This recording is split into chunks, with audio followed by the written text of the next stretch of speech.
चलो अब अपन शुरू कर रहे हैं।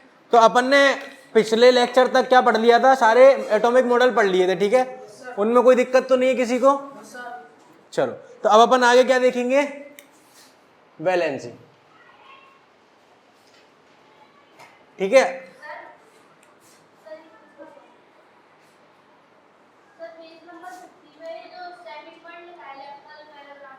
द मैक्सिमम नंबर, हाँ वो अभी बताऊंगा ना, वो वैलेंसी के अंदर आएगा, इसलिए मैंने बताया नहीं। तो वैलेंसी के बारे में बात करते हैं। तो वैलेंसी क्या है, तो अपन ने पढ़ा था ना कि बोर ने क्या बताया था कि जो इलेक्ट्रॉन्स होते हैं वो ऐसे ही कहीं पे भी नहीं घूमते, वो कहाँ पे घूमते हैं, अपनी डिसाइडेड एक ऑर्बिट में घूमते हैं। ये अपन ने पढ़ा था, डिस्क्रीट ऑर्बिट के बारे में बात करी थी। तो अब ये जो ऑर्बिट है उनमें इलेक्ट्रॉन मिलते हैं, ये हमको पता लग गया। अब हमको क्या देखना है कि अलग अलग एलिमेंट का जो एटम होता है वो अलग अलग होता है, उनमें नंबर ऑफ इलेक्ट्रॉन किसी में कम है किसी में ज्यादा है। तो अब हमको देखना है कि इलेक्ट्रॉन किसी एलिमेंट में किस तरीके से अरेंज होते हैं। तुम देखो पेज नंबर 50 पे इतने सारे तुमको ये गोल गोल गोल गोल दिखा रहा है, तो ये हमको देखना है कि इसमें क्या बताया जा रहा है। समझ में आ रही है मेरी बात। अब तुम देखो कि ये जो बोर का पॉइंट नंबर 2 और पॉइंट नंबर 3 है, उसमें पॉइंट नंबर 3 क्या कहना चाह रहा है, एक बार पढ़ के देखो। तो वो क्या कह रहा है, जैसे कि अगर अपना ये बीच में न्यूक्लियस है और उसके बाद ये फर्स्ट सेल हो गई, ये सेकंड सेल हो गई, ये थर्ड सेल हो गई। तुम्हारे सिलेबस में थर्ड से आगे तो है ही नहीं, वरना और भी होती है, ठीक है। तो बोल रहा है कि सबसे पहले कौन सी भरी जाएंगी, ये जो इनर शेल है सबसे पहले वो भरी जाएंगी। ऐसा नहीं है कि 2 इलेक्ट्रॉन है या 4 इलेक्ट्रॉन है तो तुमने बोला कि एक तू यहाँ पे चले जाए, एक यहाँ पे चले जाए, एक यहाँ पे चले जाए, ऐसा नहीं होने वाला। पॉइंट समझ में आ रहा है। तो उसने बोला कि सबसे पहले आपको क्या भरना पड़ेगा, पहली वाली सेल जिसको कि क्या बोल रहा है, इनर सेल, इसको क्या बोलते हैं, के शेल, फिर एल, फिर एम, फिर एन। समझ में आ रहा है। तो सबसे पहले कौन सी भरेगी, के। और के कौन सी है, पहली। और हमने देखा था कि पहली सेल में कितने इलेक्ट्रॉन आ सकते हैं, 2। कौन से फॉर्मूले की मदद से, 2n। तो पहली सेल में 2 इलेक्ट्रॉन आ जाएंगे। अब जिस पे 2 हैं उसके 2 आ जाएंगे, जिस पे 2 से ज्यादा है तो फिर अगले वाले कहाँ जाने वाले हैं, सेकंड सेल में। अगले वाले कहाँ जाएंगे, क्योंकि पहली वाली क्या हो चुकी है, फुल हो चुकी है। अब दूसरी वाली सेल की बात करें तो दूसरी कौन सी है, एल, उसमें कितने आ पाएंगे, 8। अब 8 से अगर ज्यादा हो गए तो फिर कौन सी सेल आ जाएगी, तीसरी। समझ में आ रहा है तुमको। तो चलो अब अपन क्या करते हैं देखेंगे। तो पहले ये थर्ड पॉइंट है, उसने हमको बताया। एक और पॉइंट क्या है जिसको कि और क्या बोला जाता है, ऑक्टेट रूल। क्या बोला जाता है, ऑक्टेट रूल। ऑक्टेट रूल, और उसमें एक और डुप्लेट रूल भी होता है। ऑक्टेट रूल क्या कहता है कि जितने भी एलिमेंट्स हैं वो क्या चाहते हैं कि हमारी जो लास्ट सेल है, जो हमारी लास्ट सेल है, लास्ट कौन सी होगी, अगर किसी पे 10 से कम इलेक्ट्रॉन है तो लास्ट कौन सी होगी, सेकंड वाली। अगर किसी पे 10 से ज्यादा है तो लास्ट कौन सी होगी, थर्ड वाली। लास्ट सेल जो है हमारी वो कैसी होनी चाहिए, या तो पूरी तरीके से, या तो नहीं, जो लास्ट सेल है वो कैसी होनी चाहिए, कंप्लीटली फिल होनी चाहिए। कितनी होनी चाहिए, कंप्लीटली फिल, या फिर उसमें कितने इलेक्ट्रॉन हो जाएं, 8 इलेक्ट्रॉन। तो इससे क्या फायदा है, तो इससे एटम को क्या लगेगा, बहुत अच्छा लगेगा, यानी एटम कैसा हो जाएगा, स्टेबल। अब तुम सोचो कि ये स्टेबल क्या है। तुम सोचो कि हम लोग पढ़ाई क्यों कर रहे हैं, स्टेबल मतलब क्या होता है, सोच के देखो। स्टेबल मतलब क्या होता है, हाँ सेट हो जाए, वेरी गुड। स्टेबल मतलब है कि अब उसको टेंशन नहीं है, वो बढ़िया आराम से अपना जीवन काट लेगा। हम लोग पढ़ाई, मतलब तुम लोग जो पढ़ाई कर रहे हो वो क्यों कर रहे हो, जिससे आगे चल के तुम्हारा जो जीवन है वो बढ़िया हो जाए, तुम स्टेबल हो जाओ, इसीलिए तो तुम पढ़ाई कर रहे हो। समझ में आ रही है कि नहीं। तो ऐसा ही एलिमेंट्स वगैरह भी चाहते हैं, दुनिया में जितनी भी चीजें हैं सब क्या चाहती हैं कि वो क्या हो जाए, स्टेबल हो जाए। स्टेबल होने से क्या होगा, टेंशन फ्री जीवन। समझ में आ रही है मेरी बात। तो जो ऑक्टेट रूल है वो यही बोलता है कि अगर लास्ट सेल में 8 इलेक्ट्रॉन है, ऑक्टेट, ऑक्ट मतलब 8 होता है, ये पता है कि नहीं। तो ऑक्टेट रूल में वो क्या बोलता है कि 8 इलेक्ट्रॉन अगर है लास्ट सेल में तो वो कैसा महसूस करेगा, स्टेबल। अब हर किसी के पास तो 8 होते नहीं है, इस वजह से क्या होता है, जो जिनके पास 8 से कम या 8 से ज्यादा है वो क्या करते हैं, रिएक्शन करते हैं। कोई इलेक्ट्रॉन देता है, कोई लेता है। याद आ रहा है, ऑक्सीजन 2 दे देता है, ऑक्सीजन 2 ले लेता है, सोडियम 1 दे देता है। क्यों देता है, क्यों लेता है, समझ में आ रहा होगा आज तुमको। आज अपन उसके बारे में डिटेल में बात करेंगे। ये समझ में आ गया है ना। और जिन पे 8 नहीं है वो क्या बोलेंगे कि 2, तो वो कौन से हो जाएंगे, जिन पे पहले वाले की बात। तो अब अपन देखते हैं कि शुरू के जो 20 एलिमेंट्स हैं उनको किस तरीके से भरेंगे। तो अगर अपन बात करें बेटा किसकी, हाइड्रोजन की, तो हाइड्रोजन तो कैसा प्राणी है, बहुत गरीब प्राणी है ना, उस पर ले दे के क्या है, एक इलेक्ट्रॉन, उसका एटॉमिक नंबर कितना है 1, और जितने प्रोटॉन होंगे उतना ही क्या होगा एटॉमिक नंबर, और हमने पढ़ा था कि जितने प्रोटॉन होते हैं उतने ही क्या होते हैं इलेक्ट्रॉन। तो इस पे क्या है, एक इलेक्ट्रॉन है, तो एक इलेक्ट्रॉन कहां पे होगा, अगर ये उसका न्यूक्लियस है तो एक इलेक्ट्रॉन यहां पे कहीं पहली सेल में ही होगा। पॉइंट समझ में आ रहा है। इसी तरीके से आप किसकी बात करेंगे, हीलियम की, तो हीलियम कैसा है, उस पे क्या होंगे 2। समझ में आ रहा है कि नहीं आ रहा। अच्छा अब तुम बताओ कि जो हीलियम है उस पे कितने हैं 2, और हमने क्या पढ़ा था कि जिसपे लास्ट वाली में कितने हो 2 हो या 8 हो वो कैसा रहेगा, जीवन में बिल्कुल मस्त रहेगा, बिल्कुल कैसा, बिल्कुल साधु संत के जैसे, जिनको कोई मतलब नहीं है किसी से। साधु संत से बोलो कि गृहस्थी जैसा जीवन बिताओ तो क्या वो बिताएंगे, नहीं बिताएंगे ना, वो बोलेंगे मैं तो अपने में मस्त हूं। तो हीलियम कौन है, साधु संत है। हीलियम कौन है, हीलियम के बाद अगला तुम देखो नियोन। नियोन तुम देखोगे कि तुमको नियोन के जो एलिमेंट्स होंगे वो बहुत कम मिलेंगे, एलिमेंट कह रहा हूं, नियोन के जो कंपाउंड होंगे वो बहुत कम मिलेंगे, हीलियम के जो कंपाउंड होंगे वो बहुत कम मिलेंगे। क्या कारण है उनके पीछे, क्योंकि वो कैसे हैं, ये सब तुमको आगे समझ में आएगा, टेंशन लेने की कोई बात नहीं है, पर अभी भी समझ लोगे तो कोई बुराई नहीं है, यहां तक कोई दिक्कत। आगे बात करते हैं, अगली बार कौन आने वाला है, हाइड्रोजन, हीलियम और अब लिथियम के लिए क्या करेंगे अपन, लिथियम पे कितने हैं बेटा, तो पहली सेल कंप्लीट हो गई और दूसरी पहली में 2 और उसमें इसी तरीके से अगली में 4 5 6 7 8 तक, 9 तक और 10 तक। 10 तक तुम देखो तुमको समझ में आ रहा है क्या। लिथियम में 3 है तो किस तरीके से बनाया, उसके बाद 4 है तो किस तरीके से बना रहे हैं। अब तो तुमको पता है कि एक एक एक एक बढ़ते चलेगा। एक बार हम ऑक्सीजन का देख लेते हैं, तो ऑक्सीजन का अगर ये कितना होता है ऑक्सीजन में, ऑक्सीजन का एटॉमिक नंबर कितना है बेटा 8, तो 8 में क्या होगा, पहली सेल में 2 और फिर अगली में 6। ठीक है, ये जो इस तरीके से लिखते हैं 2, 6, ऐसे अपन देखेंगे 2, 8, 1, इस तरीके से देखेंगे, उसको क्या बोलते हैं इलेक्ट्रॉनिक कॉन्फ़िगरेशन। ठीक है, तो ऑक्सीजन का इलेक्ट्रॉनिक कॉन्फ़िगरेशन क्या हो गया 2, 6। तो इसका मतलब क्या हो गया कि इस वाली में कितने होंगे 1, 2 और इसमें कितने होंगे 1, 2, 3, 4, 5 और 6। अब तुमको पता है कि ये क्या बोलेगा, ये क्या बोलेगा कि मुझे भी स्टेबल होने का अधिकार है कि नहीं है, बोलेगा कि नहीं बोलेगा। तो ये क्या बोलेगा कि मेरे को कहीं से 2 इलेक्ट्रॉन दे दो। क्या ये 6 इलेक्ट्रॉन दे भी सकता है, दे सकता है, पर उसके लिए एनर्जी बहुत ज्यादा चाहिए होती है, इसीलिए 6 देने से अच्छा क्या बोलता है कि तुम एक काम करो मुझे 2 दे दो, मैं 2 लेने में ज्यादा खुश हूं। समझ में आ रही है, तो इसीलिए ये 2 ले लेता है। ठीक है, अब अच्छा यहां तक अपन को कहां तक आ गए, अब नियोन तक आ गए। नियोन तक किसी को कोई समस्या लग रही है एक बार तो पूछ लो। और वैलेंसी क्या है, number of electron in last shell. तो अब तुम मेरे को बताओ कि हाइड्रोजन की वैलेंसी कितनी होगी, number of electron in last shell कितनी, हीलियम की कितनी होगी, हीलियम की 2 नहीं होती, हीलियम की होती है 0, क्योंकि हीलियम कैसा है स्टेबल, अभी अपन बात करेंगे। लिथियम की कितनी होगी, उसके बाद बेरिलियम की, उसके बाद बोरॉन की, उसके बाद कार्बन की, फिर उसके बाद नाइट्रोजन की 5, उसके बाद ऑक्सीजन की, उसके बाद फ्लोरीन की। तो क्या होता है कि अगर 4 से ज्यादा है, 4 से ज्यादा है तो क्या कर देते हैं, 4 से ज्यादा की वैलेंसी होती है तो 8 में से माइनस करके लिख देते हैं। क्या बोल रहा हूं, पॉइंट समझ में आ रहा है। 4 से ज्यादा अगर वैलेंसी है तो उसको 8 में से माइनस करके बोल देते हैं। तो अगर नाइट्रोजन की बात करी जाए तो नाइट्रोजन की कितनी है 5, और 8 में से 5 घटा दिए तो कितना बचेगा, समझ में आ रहा है। ऑक्सीजन की कितनी है 6, 8 में से 6 घटा दिए तो कितना बचेगा।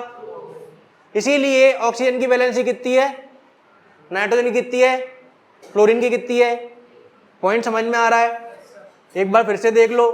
तो जो 4 तक की है उनकी तो 4 तुमको समझ में ही आ रही है, जो 4 से ज्यादा होते हैं, 8 से कम होते हैं, उनमें क्या करते हैं, 8 में से माइनस करके लिख देते हैं। ये वैलेंसी का एक तरीके से नियम है। समझ में आ गया? आगे देख लो। अच्छा, यहां तक कुछ पूछना है? ये सब जो मैं बता रहा हूं किताब में लिखा है, तुम पढ़ लेना। आगे बात करो। अब हम किसके आगे बढ़ेंगे? नियोन के आगे बढ़ेंगे। नियोन के आगे क्या आएगा फिर अपने पास? सोडियम। तो सोडियम का एटॉमिक नंबर कितना है? 11। पहली सेल में कितने गए? 2, अगली में कितने गए? 8, और उसके अगली में कितने गए? तो अगर तुम 2, 8, 1 लिख लोगे तो ड्रॉ भी कर लोगे, कोई दिक्कत नहीं है। फिर अगर मैग्नीशियम की बात करें तो कितना है उसका? 12। पहली में कितने गए? 2, उसके अगले में कितने गए? 8, उसके अगले में कितने गए? समझ में आ रहा है? इसी तरीके से एल्यूमिनियम का हम लिख लेंगे तो उसका कितना आ जाएगा? 2, 8 और, अब याद करो, तुमको समझ में आ रहा होगा कि हम क्या बोलते थे कि सोडियम 1 दे देता है, क्योंकि ये 7 ले तो नहीं पाएगा, ये 2 दे देता है। तो तुम बताओ कि अगर मैग्नीशियम को ऑक्सीजन मिल गया तो क्या ये दोनों आपस में एक दूसरे की कमी पूरी कर पाएंगे? ये क्या कहता है कि मुझे 2, ये क्या कहता है कि मेरे को 2। तो भाई जो देना चाहता है, जो लेना चाहता है, तो उसमें दिक्कत क्या है? जब मियाँ बीवी राजी तो क्या करेगा? अब ये दोनों मियाँ बीवी हैं कि नहीं वो हमें नहीं पता, पर मैं तो वैसे कि एग्जाम्पल की बात कर रहा हूँ। इसी तरीके से ये जो है वो कितने दे रहा है? 3, और अगर उसको 2 चाहिए तो फिर तुमको पता है ना क्या बनता है? Al2O3।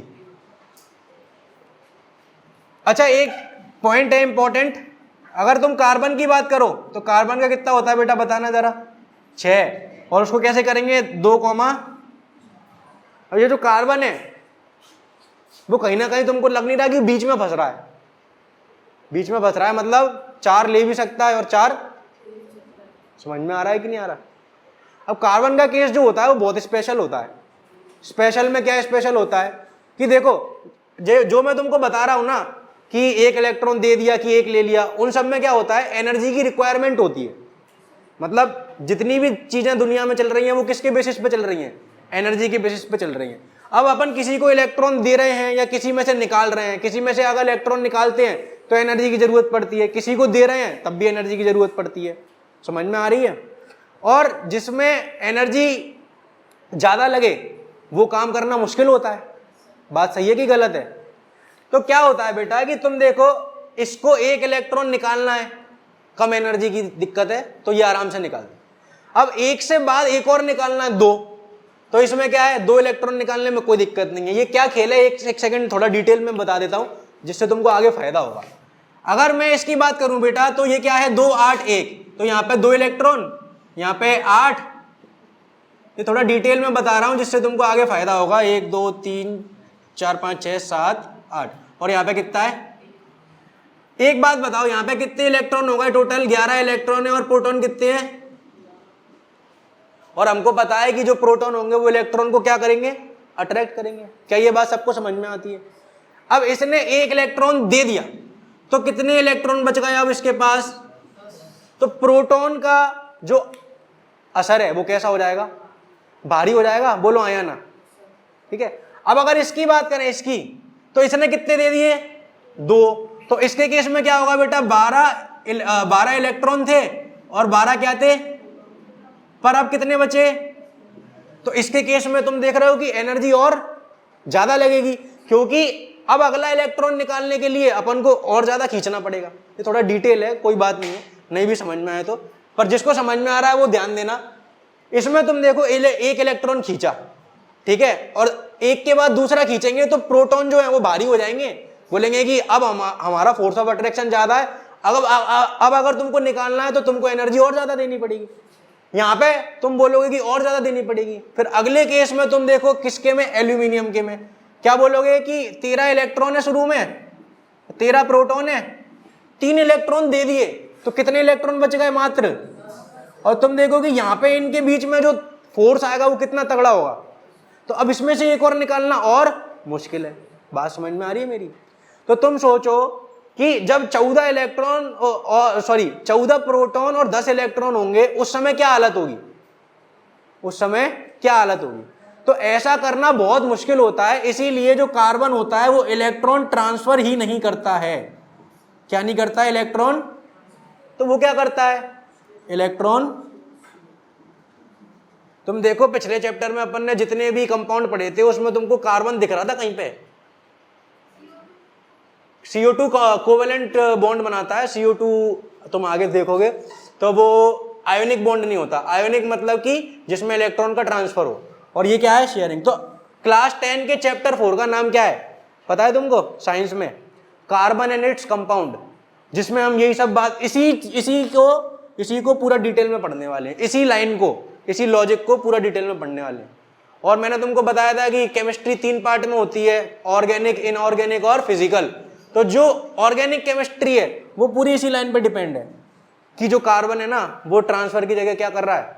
शेयरिंग कर रहा है, और उसकी वजह से इतने सारे एलिमेंट बनाता है, इतनी सारे एलिमेंट बनाता है कि दुनिया में सबसे ज्यादा एलिमेंट कार्बन बनाता है, क्योंकि वो क्या कर रहा है? शेयरिंग कर रहा है। तो ये सब बातें क्या है, अगर अभी से देखोगे तो तुमको आगे चल के फायदा होगा। ये वाला पॉइंट किस किस को समझ में आया?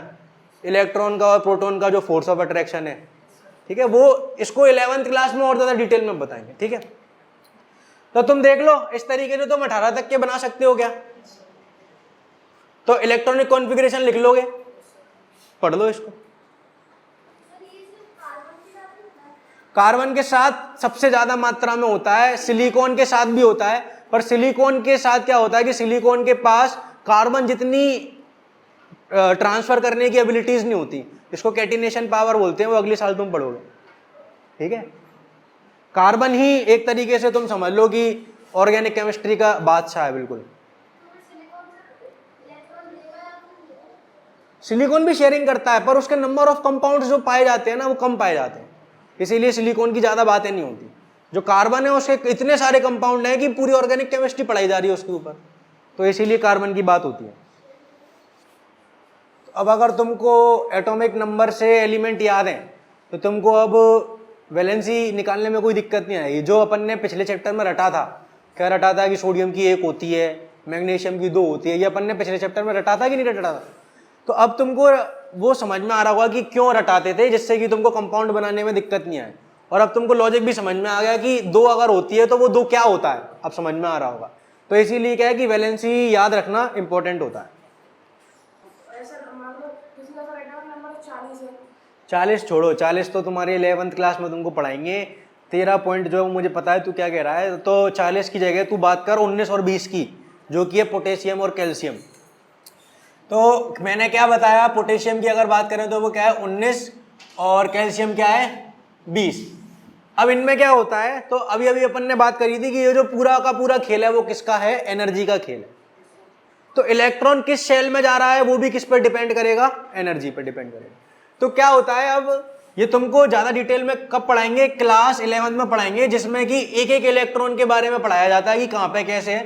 तो अगर अपन बात करें किसकी, जैसे कि इसका इलेक्ट्रॉनिक कॉन्फ़िगरेशन लिखोगे तो वो कितना आएगा? 2 8, और तुम बोलोगे कि अब क्या आना चाहिए? 9, पर एक्चुअली में क्या होता है 2 8 8 1 और 2 8 8 2, ये रियल में होता है। तो ये सवाल बनता है कि यार इसकी तो 18 होनी चाहिए थी, तो इसका 9 क्यों नहीं आ रहा है? इसमें 8 की जगह अगला वाला कहाँ चला गया? इसमें 8 की जगह 10 होना चाहिए था, पर 2 दूसरी जगह क्यों चलेगा? पॉइंट समझ में आ रहा है? तो तुम बस अभी ऐसा समझ लो कि ऐसा करने से इनको क्या मिल जाती है? ज्यादा स्टेबिलिटी, क्योंकि एनर्जी का पूरा खेल है। और ये जो लॉजिक है वो तुमको कब समझ में आएगा? 11th क्लास में पढ़ाएंगे। समझ में आ रहा है? अगर मैं अभी बताऊंगा तो तुमको कुछ समझ में आएगा नहीं, इसलिए मैं बता नहीं रहा, ठीक है। इतना समझ लो बस, स्टेबिलिटी के कारण होता है, एनर्जी का खेल है, ठीक है। हाँ हाँ, वही तो बता रहा हूँ, वही तो बताया अभी मैंने कि स्टेबिलिटी की बात है।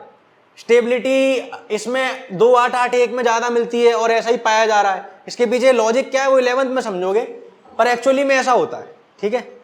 अब ये जो है फिर 1 इलेक्ट्रॉन दे देगा तो इसकी ऑक्टेट कंप्लीट हो जाएगी, ठीक है। वो सब क्या होता है, तो इसलिए इसकी वैलेंसी कितनी है 1 और इसकी कितनी है 2, ये तो अपन को पता है ना। तो वो कैसे है वो तुम देख लो, 11th में तुमको पूरा डिटेल में बता दो।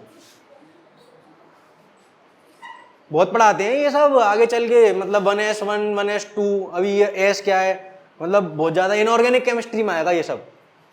ये जो एलिमेंट्स की, ये जो इलेक्ट्रॉन वगैरह की जो बातें होती है ना, वो इनऑर्गेनिक, वो सॉरी हाँ इनऑर्गेनिक केमिस्ट्री में आती है बहुत डिटेल में।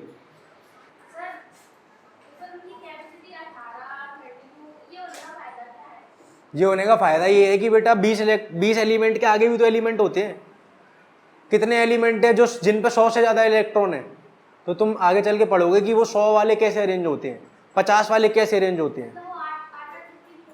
नहीं, उनमें फिर एक लिमिट के बाद क्या होता है कि फिर 8 से ज्यादा भी आएंगे। तुम आगे चल के पढ़ोगे ना तो उसमें वो पढ़ाएंगे कि 8 से ज्यादा भी, तीसरी सेल में 18 भी होते हैं, 17 भी होते हैं, 16 भी होते हैं। पर वो कैसे होते हैं, क्या होते हैं, मैं वही समझा रहा हूँ कि तुमको 11th में ही समझ में आएगा, क्योंकि वो डिटेल वाली बातें हैं। ऐसा नहीं हो सकता ना कि हम 9th क्लास में पूरी साइंस समझ लें, क्योंकि 9th में 9th का लेवल समझोगे, 10th में 10th का समझोगे, 11th में 11th। चलो नहीं पढ़ा तो घर से पढ़ के आना, अब थोड़ा अपन को आज चैप्टर भी निपटाना है। आगे सुनो अब, तो ये जो सवाल है वो हो जाएगा, how will you find the valency of chlorine, sulphur and magnesium. Chlorine में 17 इलेक्ट्रॉन होते हैं, तो 17 को कैसे लिखोगे, 2, 8 और 7। इसका मतलब उसकी वैलेंसी कितनी होगी, 1, क्योंकि 8 में से 1 माइनस कर देंगे। सल्फर की क्या है, सल्फर यानी 16, तो 2, 8 और 6, तो उसकी वैलेंसी कितनी आ गई, 2।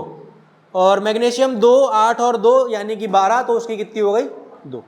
चलो अब बात करते हैं किसकी, एटॉमिक नंबर की और मास नंबर की। तो ये हम बात कर चुके हैं पहले। एटॉमिक नंबर क्या होता है, हर एलिमेंट के जो एटम है उसके अंदर नंबर ऑफ प्रोटॉन कितने हैं, वो उसका क्या हो जाता है, एटॉमिक। ये पता है सबको। तो एटॉमिक नंबर कोई पूछता है तो सिंपली बोल देंगे कि number of proton present inside the atom is known as the atomic number of the element.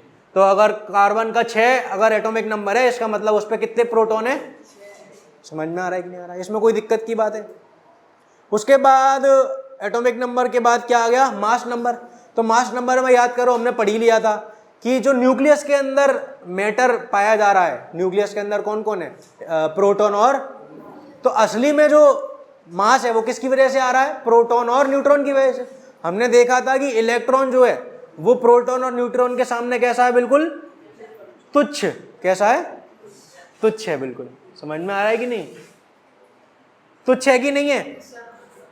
तो उसका जो मास है वो कंसीडर नहीं करते। तो मास नंबर क्या हो गया, number of proton plus number of, और जो न्यूट्रॉन है हमने देखा था कि न्यूट्रॉन किसी भी एलिमेंट में कितने भी पाए जा रहे हैं। मतलब ऐसा नहीं है कि हमको पता हो तो वो हमको क्या करना पड़ता है, एक तरीके से रटना पड़ता है। तो पिछले पेज में जो टेबल है उसमें उसने बता रखा है कि कौन से में कितने पाए जा रहे हैं, देख लो एक बार। ऐसा नहीं है ना कि न्यूट्रॉन पता ही होगी, अगर 6 है तो 6 ही होंगे, किसी में 7 है, किसी में 8 है, किसी में 9 है, उसमें कोई पैटर्न नहीं है। तो तुम देख सकते हो। तो अगर हमको नंबर ऑफ प्रोटॉन मालूम है, बेटा बातें नहीं, अगर हमको नंबर ऑफ प्रोटॉन मालूम है, नंबर ऑफ न्यूट्रॉन मालूम है, तो हम क्या निकाल सकते हैं, मास नंबर। ठीक है। अब एक और चीज होती है बड़ी सिंपल सी, अगर कोई एलिमेंट हमारे पास X है तो इसके ऊपर की तरफ उसका क्या आएगा, एटॉमिक, उसके ऊपर की तरफ आएगा उसका मास नंबर, और उसके नीचे की तरफ क्या आएगा, उसका एटॉमिक नंबर। तो अगर कल को कोई एलिमेंट आता है तुम्हारे पास, जैसे कैल्शियम है, तो उसमें तुम क्या लिखोगे, 20, और यहाँ पे क्या लिखोगे, 40। अगर ऑक्सीजन आता है तो यहाँ पे क्या लिखोगे, 8, और यहाँ पे क्या लिखोगे। ठीक है। अब एक और सिंपल सी चीज समझ लो, इसको क्या बोलते हैं, जो किसी भी नंबर के ऊपर की तरफ होता है। जैसे अपन मैथ्स में देखते हैं x की पावर 4, तो ये जो 4 है वो उस लाइन में नहीं आता ना, वो उसके ऊपर आता है, तो इसको क्या बोलते हैं, सुपरस्क्रिप्ट। ये शब्द तुमको पता होना चाहिए, जिससे आगे काम है। सुपर, सुपर कहां पे आ रहा है, ऊपर, सुपर ऊपर, तो सुपर स्क्रिप्ट बोलते हैं जो ऊपर की तरफ आता है, और जो नीचे आता है जैसा कि ये आ रहा है इसको क्या बोलते हैं, सबस्क्रिप्ट। ठीक है। तो इसको पॉइंट बना के लिख सकते हैं कि atomic number is written in the subscript of the element and mass number is written on the superscript of the element. ये अगर मान लो ज्यादा नंबर का सवाल आता है तो उसमें लिख सकते हैं। समझ में आ रहा है, यहां तक कोई दिक्कत है, एक बार देख लो उसने क्या क्या बता रखा है, फिर आगे बढ़ रहे हैं। केमिस्ट्री एक ऐसा सब्जेक्ट है जिसमें पहले तो वो सब कुछ पढ़ाते हैं, फिर बोलते हैं कि देखो कि ऐसा होता है, पर कुछ ऐसी चीजें हैं जिनमें ऐसा नहीं होता, तो वो हमको याद करनी पड़ती है, जिनको बोलते हैं एक्सेप्शन। ठीक है, याद रखना, आगे चल के 11th क्लास में जब केमिस्ट्री पढ़ोगे तो जितना थ्योरी नहीं पढ़ोगे उतने ज्यादा एक्सेप्शन पढ़ोगे, परेशान हो जाओगे। वो सब आगे तुमको देखना, तुम जब केमिस्ट्री आएगी तो बड़े एक्सेप्शन पढ़ाते हैं। अब मेरी बात सुन लो। अच्छा ये क्या नीले नीले सवाल देख लें पहले। इफ क्या बोल रहा है, number of electrons in an atom is 8 and the number of proton is also 8, then what is the atomic number? Atomic, अगर नंबर ऑफ प्रोटॉन 8 है तो एटॉमिक नंबर कितना हो गया? और क्या बोल रहा है, number of what is the charge on the atom? अगर 8 की बात कर रहा है तो एटम पे चार्ज कितना होना चाहिए? 0, क्योंकि 8 इलेक्ट्रॉन है और 8 तो +8 और -8 बराबर हो गया। किस किस को समझ में आया ये? आगे क्या बोल रहा है, with the help of table 4.1 find out the mass number of oxygen and sulphur atom.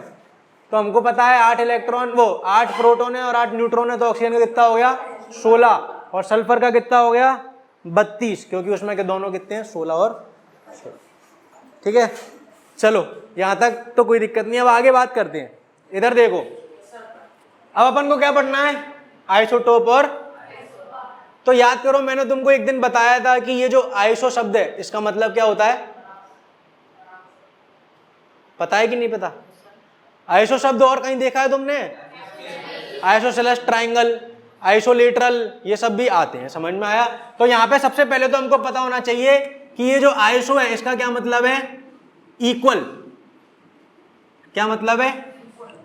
मैं ऐसा इसलिए बता रहा हूं क्योंकि जब मैं 10th में और 9th में था तो मेरे को बड़ा कंफ्यूजन होता था कि आइसोटोप किसे कहते हैं और आइसोबार किसे कहते हैं। मतलब ये तो पता था, हाँ ना, तो अभी बताने तो दे, इतनी जल्दी मत कर। हाँ, तो अब मेरी बात सुनो, आइसोटोप और आइसोबार क्या होते हैं पहले वो समझेंगे, फिर तुमको समझाऊंगा कि याद कैसे रखना है, क्योंकि मेरे को बड़ा कंफ्यूजन होता था कि कौन सा क्या होता है। तो आइसोटोप किसे कहते हैं इधर सुन लो। ऐसे एलिमेंट, अच्छा इस ए और जेड, ए और जेड, ए क्या है?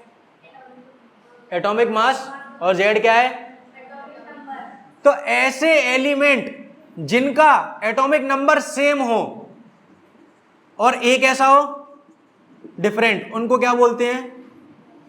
और ऐसे एलिमेंट जिनका एटॉमिक मास सेम हो पर ये कैसा हो, उनको क्या बोलते हैं? अब समझ में आ रहा है आइसो आइसो क्यों लगा है? सही, ऐसे मिल गए, वही तो बता रहा हूं। अरे दोनों में इधर देखो, दोनों में कोई एक चीज सेम है कि नहीं है? इसमें एटॉमिक नंबर सेम आएगा और इसमें एटॉमिक मास सेम आएगा। तो इसके एग्जाम्पल क्या है? तो हाइड्रोजन का एग्जाम्पल है, हाइड्रोजन के 3 आइसोटोप होते हैं, हाइड्रोजन, ड्यूटेरियम और ट्राइटियम। तो इसमें सबका जेड क्या है? सेम, तो 1 1 और 1, पर एटॉमिक मास क्या है? डिफरेंट, तो इसका 1 होता है, इसका 2 होता है और इसका 3 होता है। क्लोरीन की बात करते हैं तो क्लोरीन के तुमको पता है क्या होता है?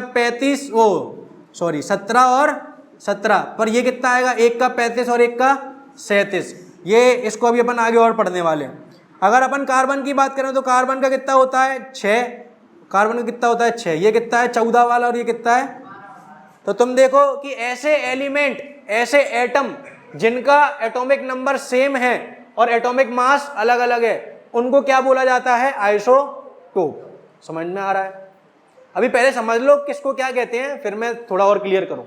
आइसोबार क्या हो गया? ऐसे एलिमेंट जिनका एटॉमिक मास सेम है और एटॉमिक नंबर डिफरेंट है। फॉर एग्जाम्पल किसकी बात कर रहा है वो? कैल्शियम की और आर्गन की। इसका कितना है? 18, और इसका कितना है? ये 40, इसका कितना है? 20, और ये कितना है? तो तुम देखो ये दोनों क्या हो गए?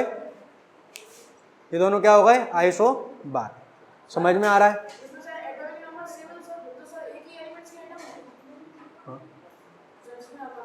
देखना, chlorine chlorine, carbon carbon, hydrogen का हाइड्रोजन, ड्यूटेरियम ट्यूटेरियम, तो उनके नाम है, वरना वो हाइड्रोजन की आइसोटोप है, इनको कार्बन की आइसोटोप बोलते हैं।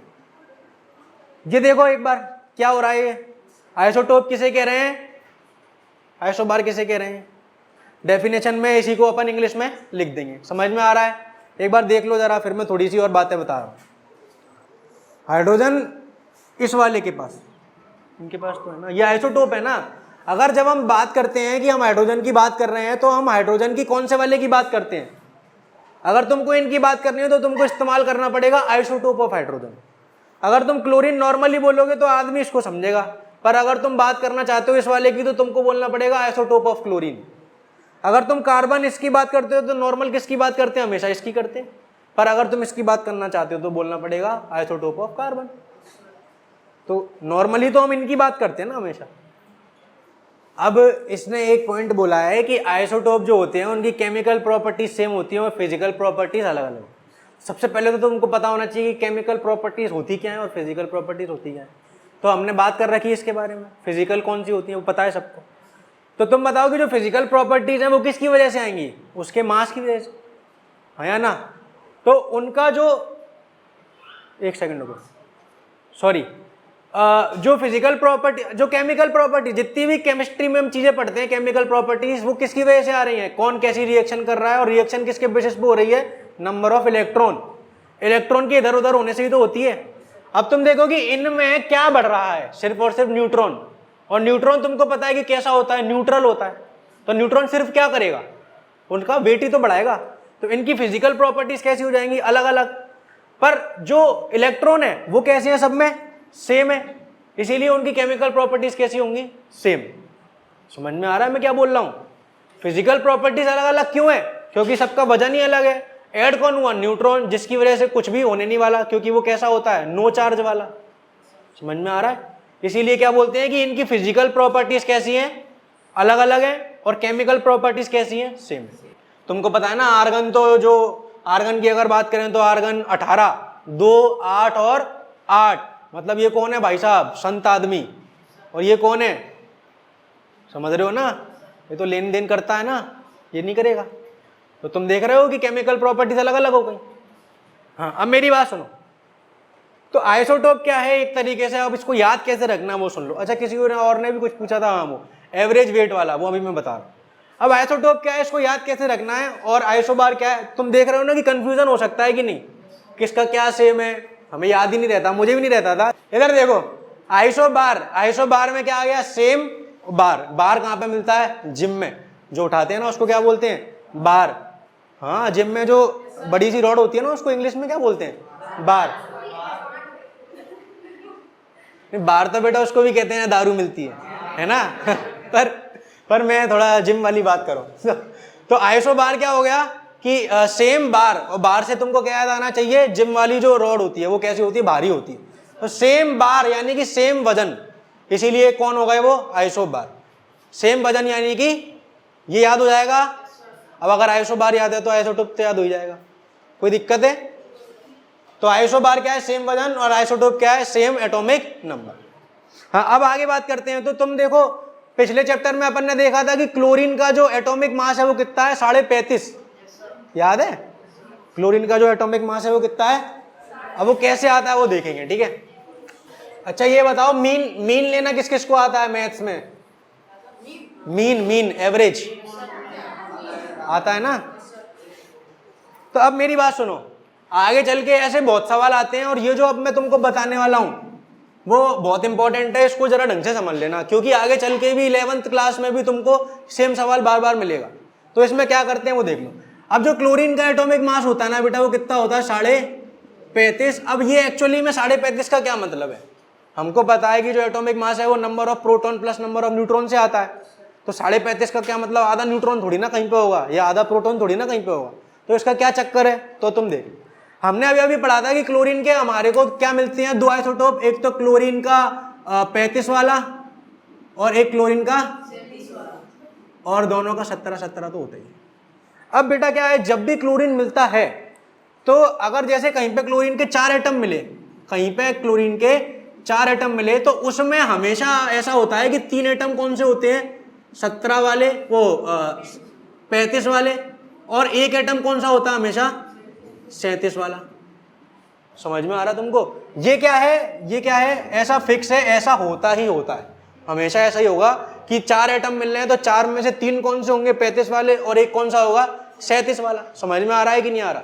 तो जब भी क्लोरीन मिलता है तो उसमें क्या निकालते हैं हम, क्या निकालते हैं हमेशा, एवरेज एटॉमिक मास। कि अगर हमारे पास क्लोरीन का सैंपल है, तो क्लोरीन के सैंपल में 4 एटम है मान लो, तो प्रत्येक एटम का क्या वजन होगा वो हम निकालना चाह रहे हैं, एवरेज निकालना चाह रहे हैं। जैसे एवरेज तुम निकालते हो, तुम्हारे 5 सब्जेक्ट में नंबर आए तो तुम परसेंटेज निकालते हो, तो परसेंटेज क्या होता है, एवरेज ही तो होता है। किसी के कितने आए, किसी के कितने आए, सबको मिला के डिवाइड बाय 500 कर देते हो तो पर सब्जेक्ट के हिसाब से एवरेज आ जाता है। बोलो पता है कि नहीं पता? तो एवरेज एटॉमिक मास निकालना है, तो वो कैसे निकलेगा? तो तुम बोलोगे कि टोटल 4 एटम है, तो बोलोगे कि इस तरीके से कितने हैं, ऐसे 3 है और ऐसा 1 है, तो तुम क्या बोलोगे कि टोटल मास से क्या करेंगे, डिवाइड कर देंगे, और पहले जो ऑब्टेन्ड मास है यानी कि सैंपल का जो मास है वो हमको ऊपर लिखना पड़ेगा। बोलो ऐसे ही करते हो, obtained marks upon total marks, उससे क्या निकल जाता है, एवरेज। तो ऐसे यहाँ पे निकालेंगे। तो अगर हमारे पास ऐसा सैंपल है तो उसका ऑब्टेन्ड मास कितना होगा, तो 35 वाले कितने हो जाएंगे, 3, और 37 वाला कितना हो जाएगा, और टोटल कितना हो जाएगा, और टोटल मास नहीं, टोटल एटम कितने हैं, 4। ये समझ में आ रहा है? अगर हम परसेंटेज निकालते हैं तब हम टोटल मार्क्स निकालते हैं, बट अगर सिर्फ अपन को एवरेज मार्क्स निकालने हो तो नंबर ऑफ सब्जेक्ट से डिवाइड कर देंगे 5 से, ठीक है, वो तो इंटू 100 करने पे परसेंटेज आ जाएगी। तो यहाँ पे कितना हो गया, 4। अब इसको कैलकुलेट करोगे तो कितना आ जाएगा, 35 इंटू 3 कितना हो जाएगा, 70 और 105 और 37/4, ये कितना हो गया, 105 और 140 142/4, और इसको कैलकुलेट करोगे तो ये कितना आ जाएगा, साढ़े इसीलिए क्लोरीन का जो एवरेज एटॉमिक मास होता है वो कितना होता है, 35.5। समझ में आया? अब इसमें आगे चल के सवाल कैसे आया करेंगे, तुमसे बोलेगा कि एक एलिमेंट है X, उसके आइसोटोप पाए जा रहे हैं, उसका बोल देगा मान लो 14 का मिल रहा है और एक मिल रहा है मान लो 16 का, बोलेगा कि इसके 20 पाए जाते हैं तो इसके कितने पाए जा रहे हैं, मान लो 30।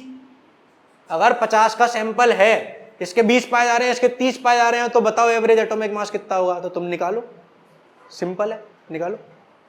ये वाला लगेगा 20 इसके हैं, 30 इसके हैं, टोटल कितने हो गए, 50 ना, हाँ 15.2 आ सकता है। तो देखो कैसे बोलोगे तुम बोलोगे कि इस वाले के कितने हैं, 20 का मास है और ऐसे कितने हैं, 14 का मास है और ऐसे कितने हैं, 20। इसमें क्या बोलोगे कि 16 का मास है और ऐसे कितने हैं, 30, और टोटल कितने हैं, 50। तो देखो इसका क्या बोलोगे, इधर देख लो। तो पहली बात तो 0 से 0 कट जाएगा, ऐसा पता है कि नहीं पता? हाँ, कॉमन लेके काट लिया, डायरेक्ट कैलकुलेशन है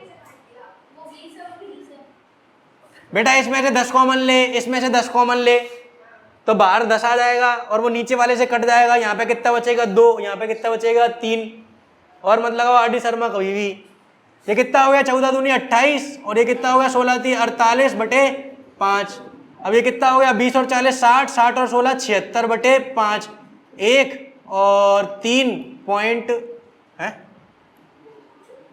1, अच्छा 2 6, 1 और 5 और पॉइंट 2, 15.2 आ रहा है समझ में? तो वीडियो कैसा लगा आप कमेंट करके जरूर बताना।